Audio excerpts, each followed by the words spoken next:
What's up? Alan here from Damn Good Reviews. Today we have the MAOZUA Stud Finder. Now this offers stud, deep scan, regular scan, metal, and AC, and runs on a 9-volt battery.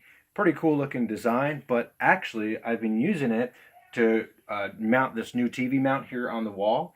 And these studs, I know where they are because it's from a previous mount, so I know the studs are there. As well, it's right on the electric box, so the electric box is typically mounted to a stud.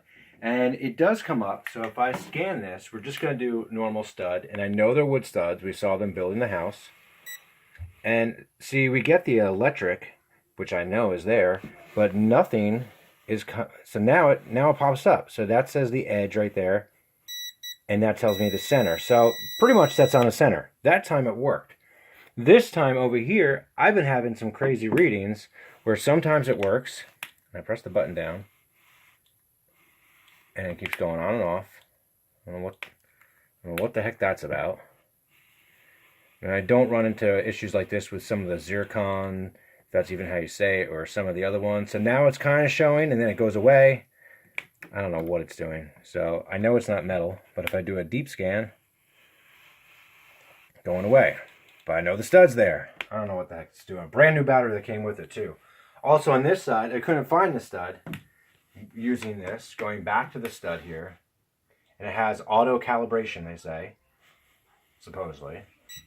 Beeps, but it doesn't show me anything. So I was like, well, I guess there's a stud there. And if I measure from this bolt here to this one, it's 16 inches on center. So makes sense. But this doesn't show me anything. So you know what? This is another piece of trash or nice looking paperweight. Not a fan of this. Again, the MAOZUA Stud Finder TH240. Spend your money elsewhere. I don't really think it's worth having this one. For auto calibration, I should not have trouble finding these studs, which I know they're wood studs right here, especially on certain lines. We did see it hit the line where the electric box is, but the other studs, which I know those are 16 on center, not coming up. I'm Alan from Damn Good Reviews. Thanks so much for watching. Make sure to like and subscribe right here, and we'll see you soon.